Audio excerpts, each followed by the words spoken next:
They said the wind kept everyone honest in Dry Willow.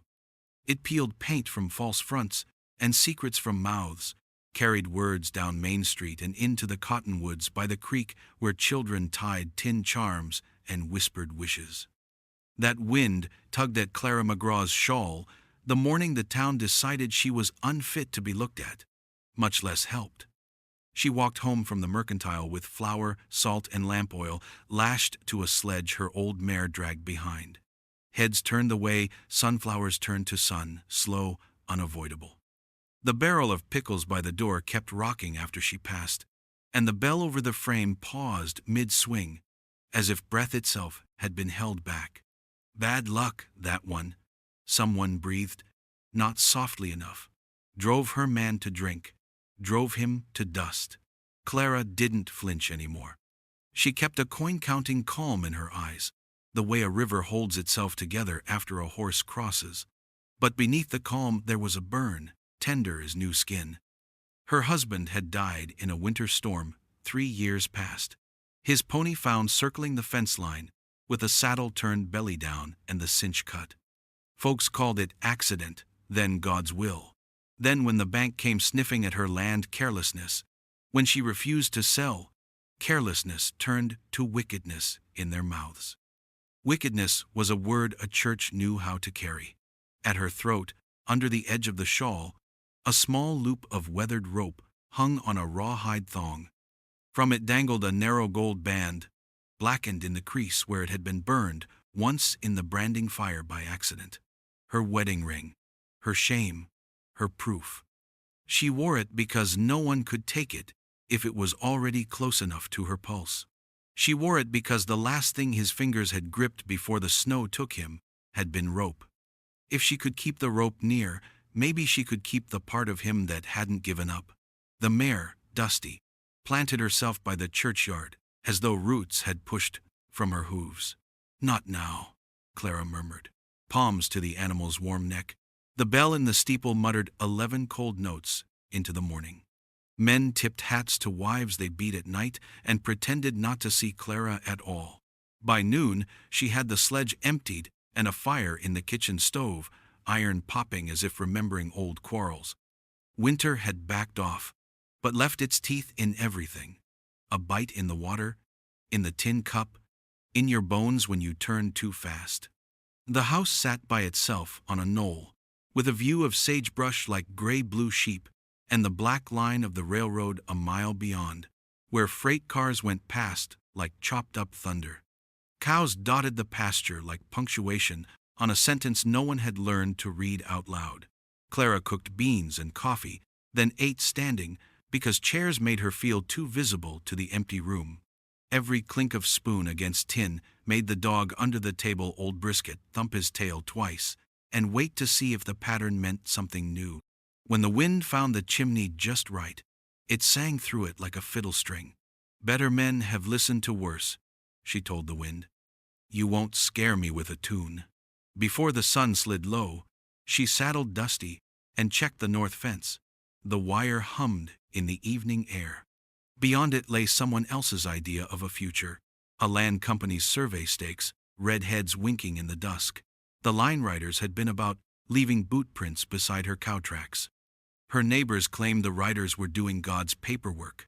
God, it seemed, was partnered with the bank. Clara dismounted to mend a break, where the last storm had yanked a staple free. She worked the post hole with a worn spade, dirt cold and damp against her knuckles. When the spade slipped and split her glove, the sting felt clean, almost welcome pain that didn't come with names attached. She sucked the blood and knotted the wire with her teeth, tasting rust and winter and something like metal prayer.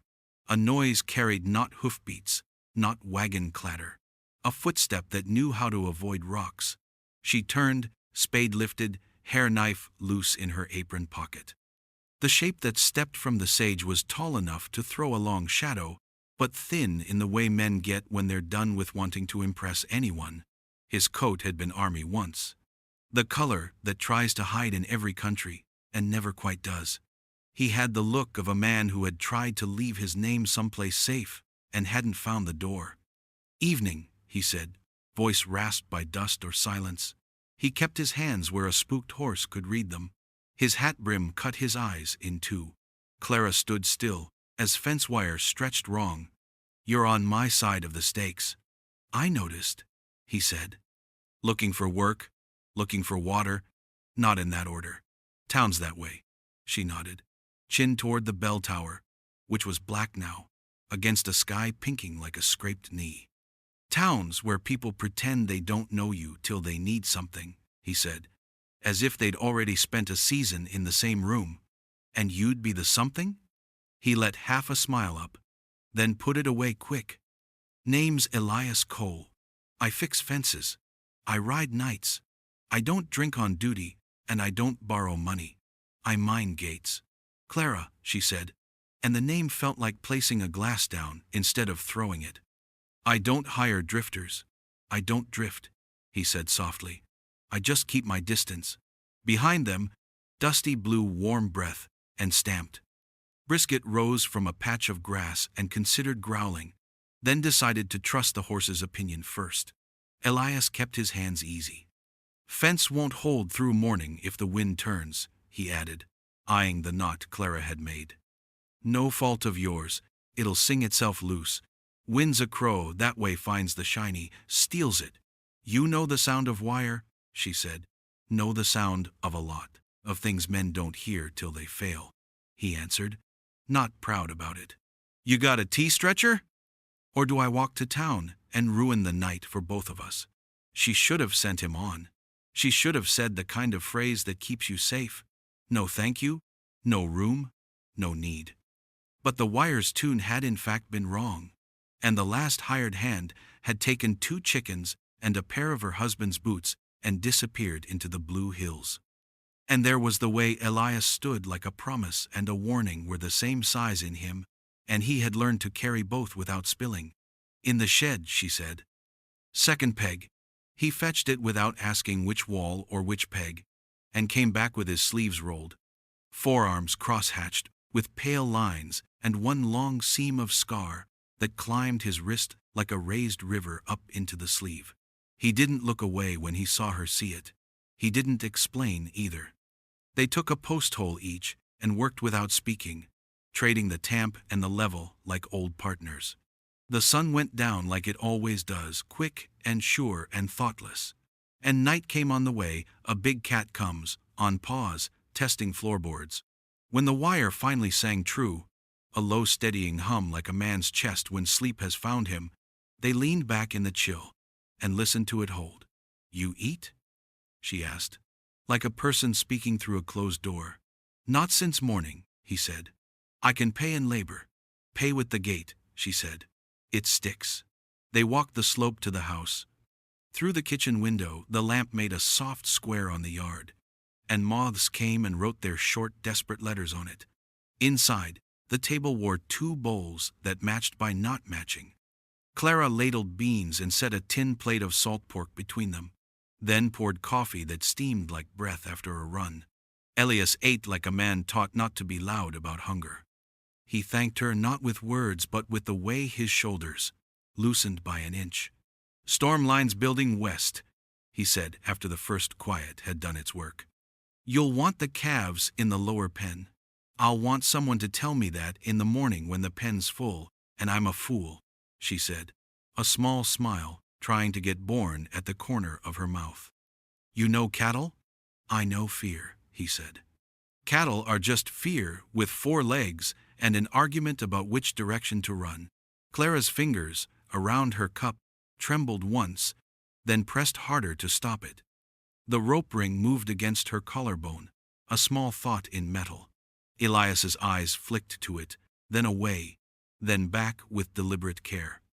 "You keep it close so they can't shame you with it," he said, not guessing, not prying, just saying a thing as if it were a fence post that needed setting straight. "I keep it close so I remember," she said. "Memory's a kind of fence too, keeps out the story other folks prefer." He set his cup down as if it might break. "If you need a hand for a week, I'll take bedroll on the porch. If you need a hand for a night, I'll ride after. My horse is tied to the cottonwood." "You didn't come to my door." she noticed. Didn't want the town to see me walk in, he answered. Didn't want him to decide what my visit meant. Didn't want to decide for myself, neither. They stood at the threshold when he left. The door opened to the cold. He put his hat back on, and she caught the line the hat had carved in his hair. He looked older with the brim down, younger with it off, like all men who have learned to tell their age by what they hide. Elias, she said, while the night stretched its back and settled. You were quiet. Noise got me nothing worth keeping, he replied. Tomorrow, then, she said. We'll see if the lower pen likes your advice. Tomorrow. He nodded, as if the word itself were a fragile animal in his hand and he didn't want to startle it. He stepped into the dark, and the shadows took him in without a question. Clara waited a while with the door open, because sometimes the first cold is a cure. The lamp made a net of light at her feet, caught nothing. She closed the door. Brisket circled and lay down with a sigh that sounded like surrender and faith in equal parts. The house creaked, the way houses creak when they're trying not to remember other footsteps. She hung her shawl on the peg and touched the rope ring once more. In the glass of the kitchen window, she saw her face doubled over the night. One version steady, one faint. Out by the creek, a coyote gave a thin whistle of a song. The wind answered with a dry laugh in the cottonwoods. Far off, a train coughed smoke and pulled its freight of stories east, where people believed the land could be folded into parcels and sold like strips of cloth. Clara banked the fire low. Her hands smelled of iron and beans and horse. She pressed her palm to her breastbone where the ring lay and felt it like a small flat stone she could skip across dark water, if only the angle were right. On the porch, boards sighed and then settled. She knew the sound of a bedroll being spread quiet. She knew the way men carry their sleep like something borrowed that must be kept neat. She went to the door, opened it a finger's width. Storms mean when it sneaks, she said, into the dark. Then let it hear us, came his voice, low and almost smiling. Let it learn we're not. She closed the door again, but softer this time, as if the night were a child being tucked. When sleep came, it came like a horse that had been watched patiently and at last decided you were worth trusting. In that sleep she saw her husband's hands release the rope and turn to light, and another pair of hands scarred, steady holding the cut ends together till morning. She woke before dawn to a sky the color of the inside of a bruise. She laced her boots, fed the stove, and stepped out to the porch. Elias was there, hat tipped back, watching the cloud shelf build. He looked at her and then away.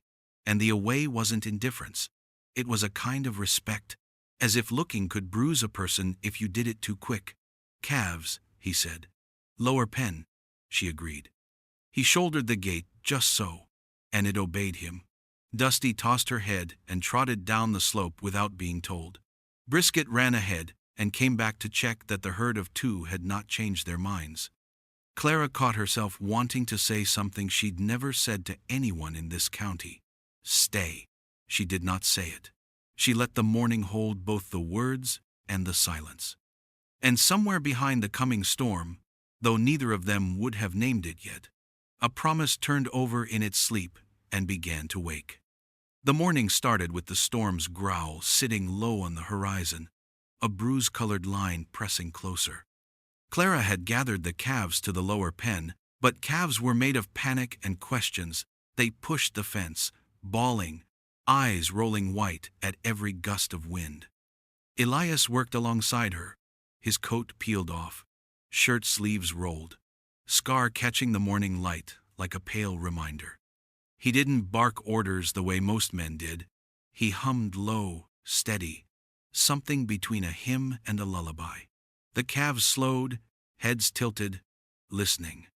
Clara found herself matching his rhythm with her own hands on the posts, hammering staples in time with his voice. You sing fences? She asked, sweat damp at her brow despite the cold air. Fences like a tune that doesn't argue, he said. Calves too. Sometimes men, if they're lucky. Lightning cracked far off, turning the horizon into white bone for half a second. The cattle spooked. A heifer lunged against the gate, and the latch snapped. In a blur, the calves scattered into the storm-stained pasture. Clara cursed, booting her heel into the mud. If they bolt toward the arroyo, we'll lose half by sundown. Elias swung onto his horse without a word, but his eyes flicked toward her, an invitation, not a command. She mounted Dusty, and together they pushed into the field where the wind ripped grit against their faces. Rain hit first in hard slanted sheets. Calves ran blind, hooves drumming like a war band. Clara leaned forward, every muscle begging Dusty to hold steady. Elias cut wide, looping the herd back, his lariat hissing through the air. Twice it fell short. Once it caught, the calf bawling and bucking against the rope. Clara rode hard on the left flank, voice hoarse from shouting. "Back! Back, damn you!" She cracked the end of her rope against the ground, driving them from the arroyo's edge. Mud sucked at hooves, thunder cracked overhead, and the storm made the world feel smaller than a man's breath. Then she saw it, one calf tangled in wire, thrashing, rain-slick hide bloodied where the barbs bit deep. Without thinking, she swung down, mud swallowing her to the shins. "Clara!" Elias roared over the storm. "Leave it!" But she didn't. Her hands worked at the wire, tearing her gloves, fingers bleeding as she pried barbs free. The calf screamed, hot breath in her face, until at last the wire gave. The animal bolted, stumbling but alive. Clara stumbled too, knees sinking, rope ring biting against her collarbone like a warning. Elias was there in a heartbeat, hauling her up with one arm. His chest was heaving, soaked hair plastered to his forehead. His eyes, storm gray, lit by lightning, searched hers with something raw, half anger, half something else. "You near got yourself killed," he rasped. "I near saved it," she shot back, trembling. For a moment they just stood there, rain carving rivers down their faces. His hand still gripped her wrist, hard enough she could feel the pulse of his blood through it. Then, softer, he let go, but not before his thumb brushed the rope ring at her throat. They herded the calves back into the lower pen by dusk, both mud-stained, bleeding, and silent. When the last gate clanged shut, Clara leaned against the rail, breath fogging in the cold. Elias stood beside her, close enough their shoulders almost touched. The storm had passed, leaving a sky raw and torn, a slice of orange light bleeding through the clouds. "You'll wear yourself down to nothing for beasts that don't even know your name," he said. "They're mine," she answered. "That's enough." He nodded, eyes on the horizon, and for the first time since he'd ridden up from the sage, Clara saw something ease in him. Not surrender, not peace, but the slow beginning of trust. The storm left the world smelling of ash and damp earth. Clara spent the evening rubbing ointment on her scraped hands, the cuts where barbed wire had kissed her raw. Elias stacked wet wood by the stove, his shadow long and bent by the lamp. Neither spoke much. The silence wasn't heavy anymore, just stretched taut like the fence they'd fixed together. By midnight, Clara had dozed in her chair, rope ring still warm against her skin. Brisket stirred first, ears pricked, throat humming a warning. Dusty snorted out in the pen, hooves restless on packed dirt. Elias rose without sound, his hand falling to the revolver at his belt, eyes narrowing toward the window. The knock didn't come at the door. It came with fire. Glass, shattered as a torch, hit the haystack, flames leaping fast as gossip in a saloon. Clara jolted awake to the roar. Shadows of men flickered against the yard, rifles in hand. A voice cut through the smoke, one of the land company's riders, half drunk on arrogance. "Sell your claim, widow, or watch it burn to cinders." Clara's blood turned ice. The cattle bawled, trapped in the lower pen. If fire reached them, the herd would be lost. She grabbed her rifle from the wall, but Elias caught her wrist. "You'll burn before you reach 'em," his voice was. Steady, but his eyes burned hotter than the flames. "They're mine," she hissed. "Then we save 'em together," he said. The next minutes were chaos, stitched by instinct. Elias burst through the door first, gun cracking into the night. One rider fell with a shout, torch tumbling into mud. Clara followed, shawl over her mouth, rifle braced to her shoulder.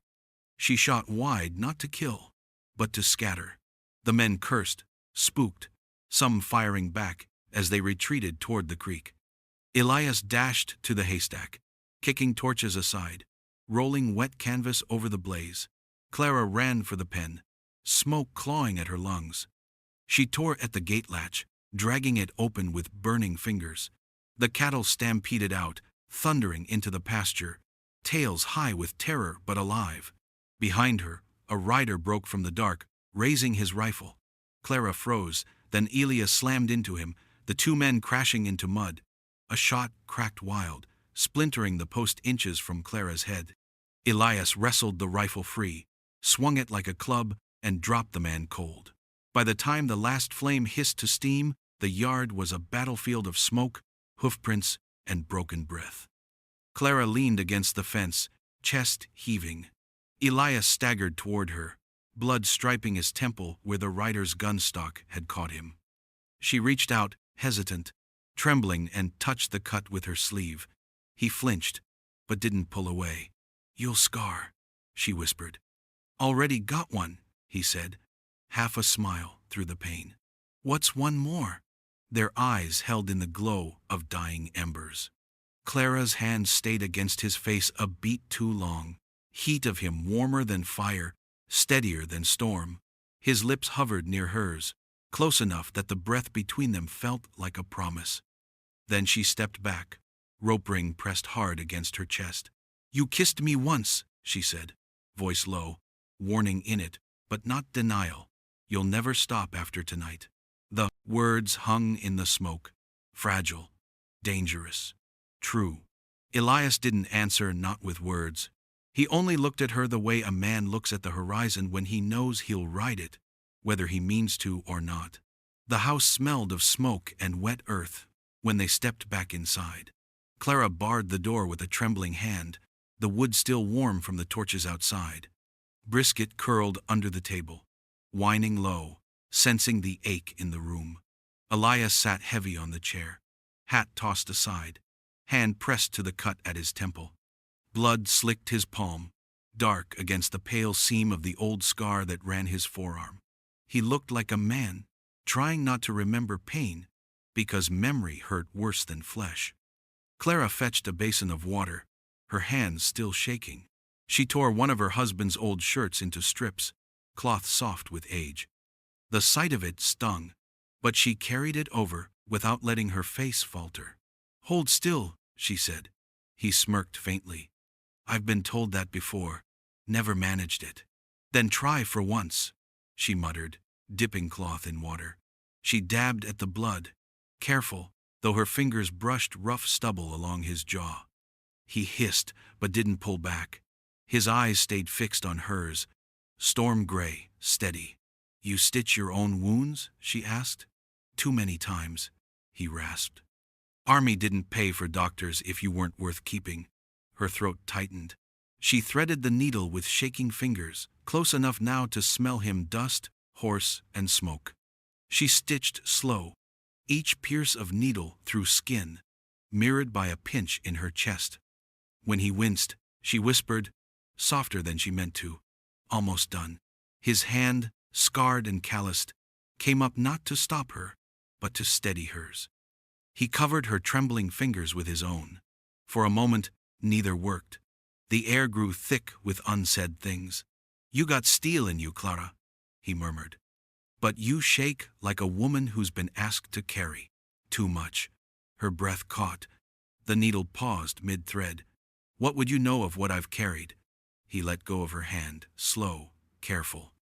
Rolled his sleeve up higher, revealing the full scar along his arm, jagged, ugly, the mark of a bayonet that had nearly ended him. "I carry the things I couldn't save," he said. "Men, brothers, a woman once too." His voice broke quiet on that last word. The room stilled, even the fire seeming to lean closer. Clara forced the last stitch through, tied it with fingers that no longer shook. She cut the thread with her teeth. Then, before she could stop herself, she pressed her palm gently against the wound on his temple. "Now, it'll heal," she whispered. He caught her wrist, not rough, not claiming, just holding it there, her warmth against his skin. His thumb brushed the inside of her wrist, slow, as if afraid it might break her. Their faces were close now, too close. His breath touched her lips, warm, uncertain. Her rope ring pressed cold against her chest, reminder and warning. She leaned in an inch, then stopped. "Don't," she whispered, voice shaking. "If you start, I won't stop," he finished for her, voice low, raw. They sat in that silence, lips hovering, hearts thundering. Then Clara pulled back, clutching the rope ring, chest heaving. Elias leaned away too, but his eyes stayed locked on her, burning like the fire's last coals. The storm outside had gone, leaving only dripping eaves. Inside, something new had taken root between them. Not a kiss, not yet, but the weight of one waiting, trembling, inevitable.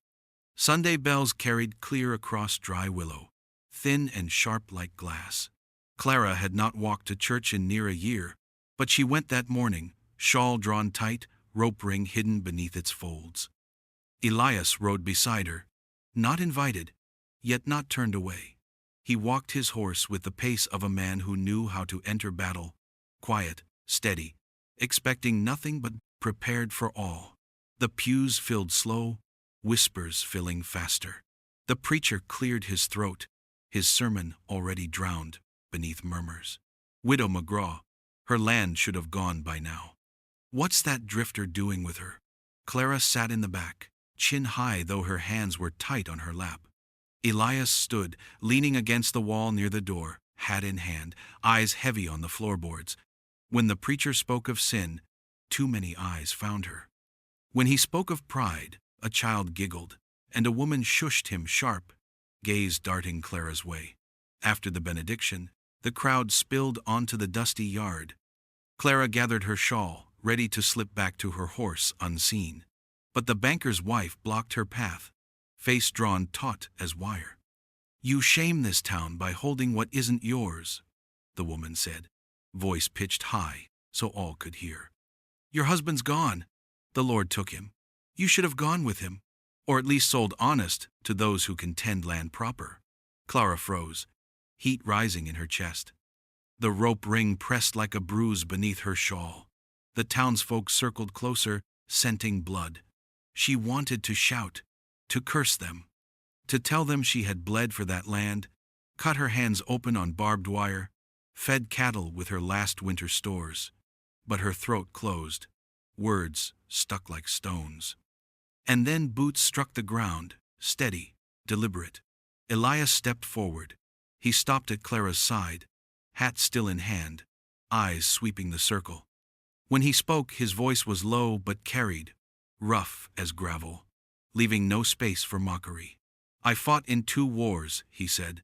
Saw men starve, saw men die with no land to bury them. What I see here is a woman working harder than most of you ever will, to keep alive what's hers. You want to call her shame? Then call me shame too, because I stand with her."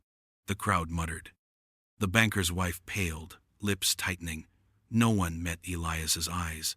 Clara stood straighter, pulse thundering. She had not asked for him to speak, yet his words wrapped around her like armor she hadn't known she needed.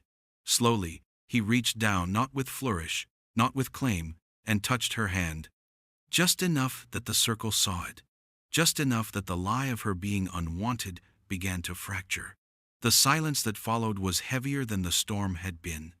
Clara looked at him, startled, something fragile breaking open in her chest.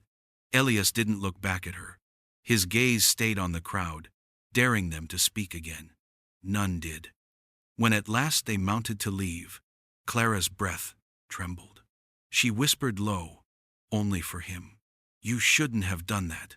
"Maybe not," he said, reins loose in his hands. "But I did."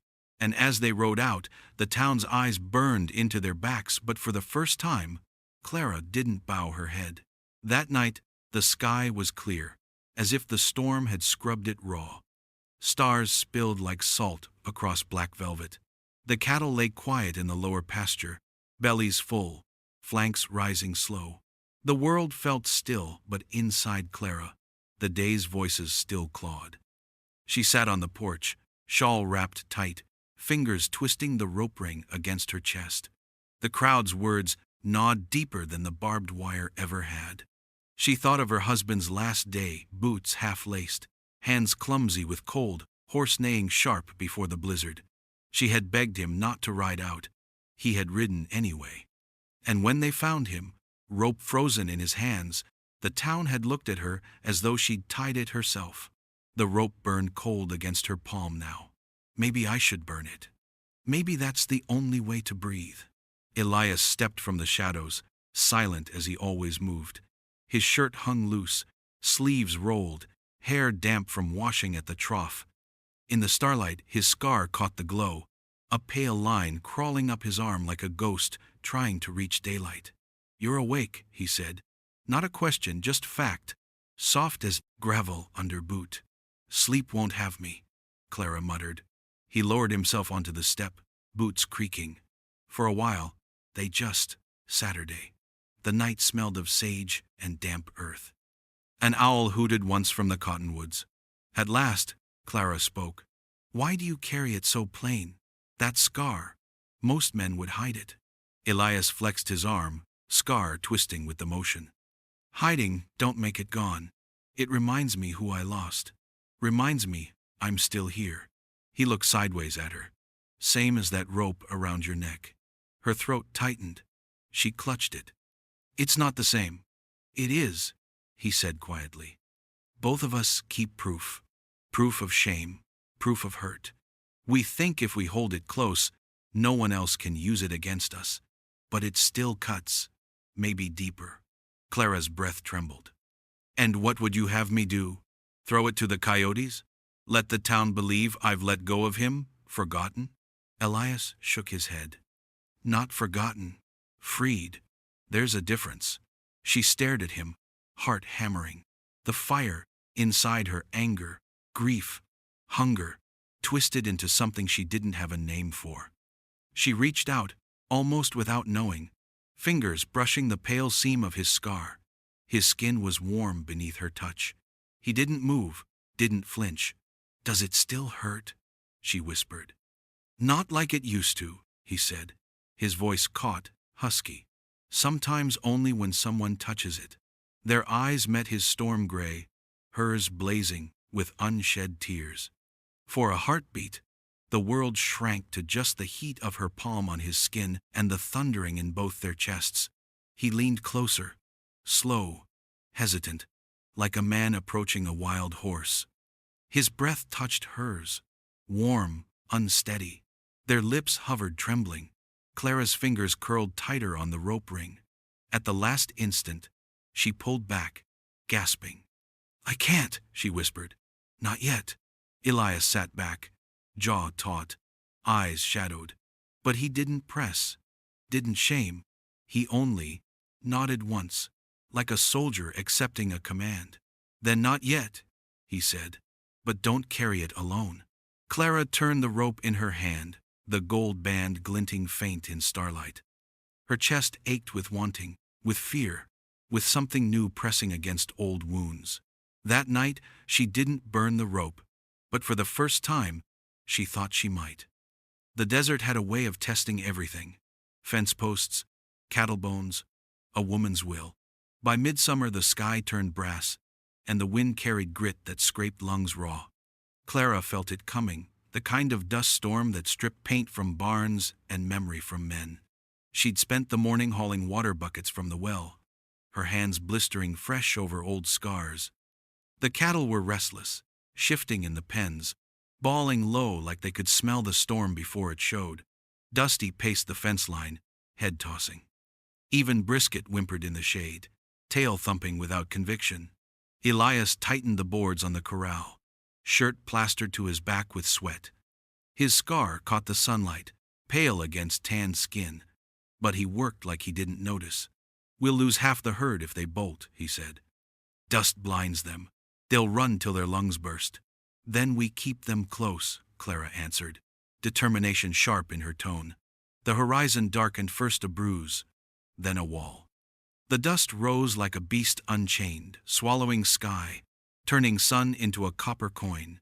The wind hit before the storm itself, hot and bitter, whipping her shawl loose.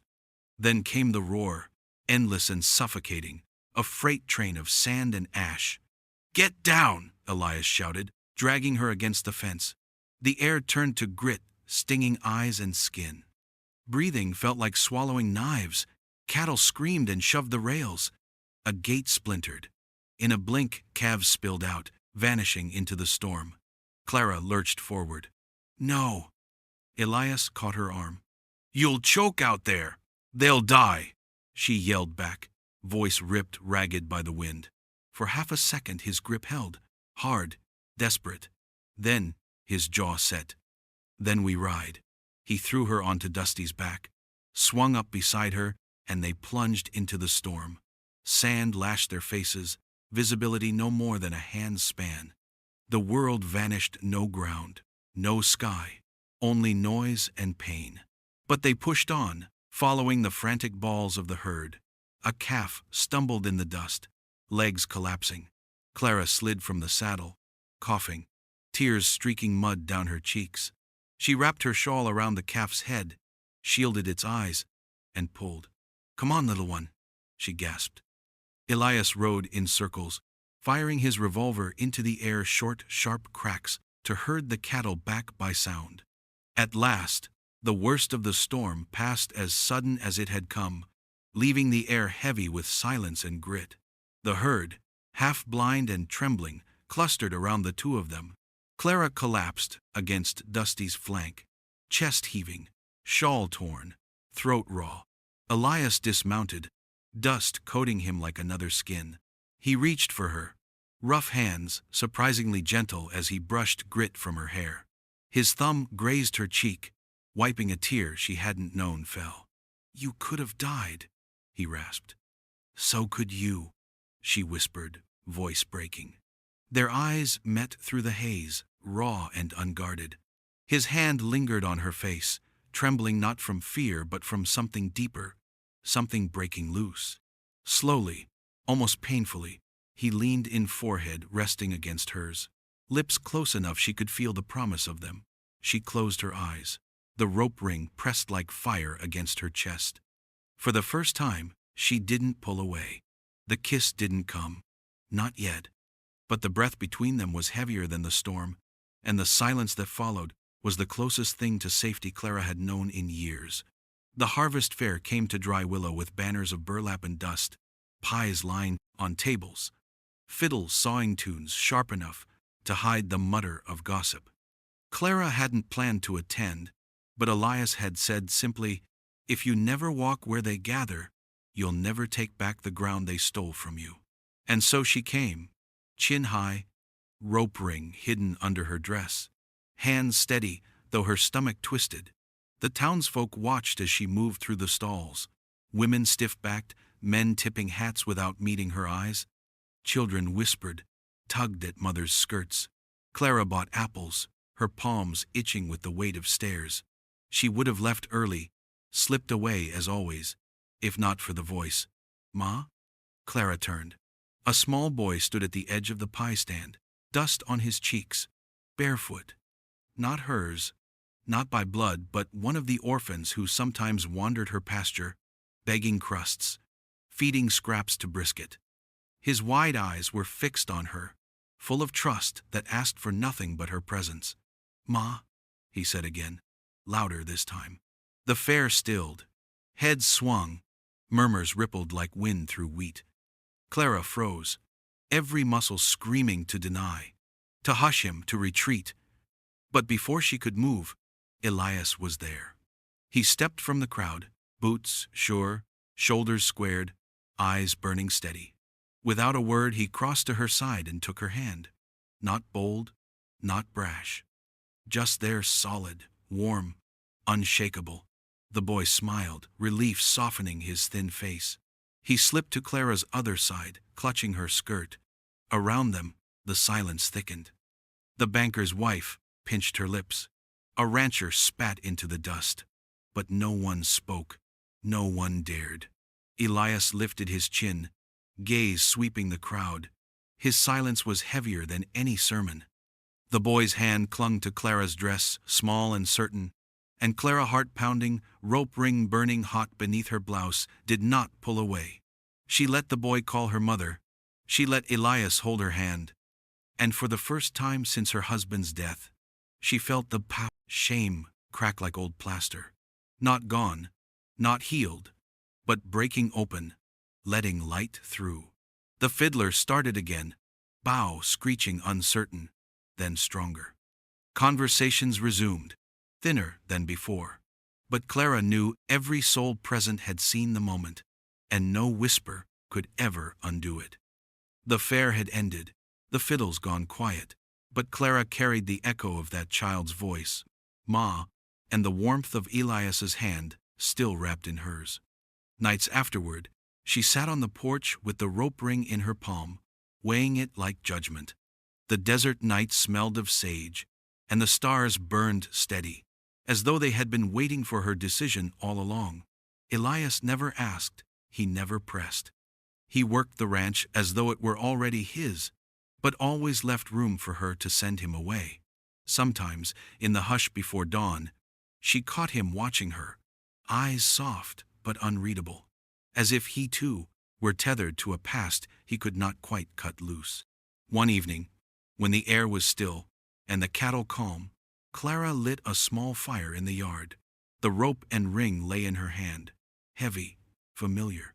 Elias stood beside her, silent, respectful. "This was all they ever saw in me," she whispered. "A rope, a mistake, a curse." He reached out, gently closing her fingers over it. "Then let it be what you choose, not what they chose for you." Her throat ached, but she nodded. She dropped the rope into the flames. The fire licked it hungrily, rope curling, gold band glowing, before it darkened and sank into ash. The smoke rose, carried away by the wind, leaving only embers. Clara felt the weight in her chest shift, not gone, not forgotten, but freed. Later, in the quiet of the cabin, Elias touched the scar at his temple where she had once stitched him. She took his hand, pressed her lips softly to that scar. He closed his eyes, breathing in as though it was the first true breath he'd had in years. No vows were spoken, no crowds to witness. Only the glow of the hearth, brisket sighing at their feet, and the slow thrum of two lives no longer alone. Spring came early that year. Clara planted a small garden by the porch beans, squash, and a row of flowers she'd never dared waste seed on before. Elias dug the furrows while she pressed each seed into the soil with careful fingers. When the first green shoots broke the dirt, she stood barefoot in the morning light, shawl slipping from her shoulders, heart light in a way she hadn't thought possible. What kept her alive in the desert wasn't shame, nor the whispers of town. It was the kiss that hadn't been taken, the scar that had been shared, the hand that hadn't let go. And when folk tell it, round campfires or in whispers across porch rails, they end the tale the way all true folk tales should end, quiet, haunting, leaving a question that lingers. What keeps a heart alive in the dust and wind? A kiss, a scar, or the memory of one hand that never let go?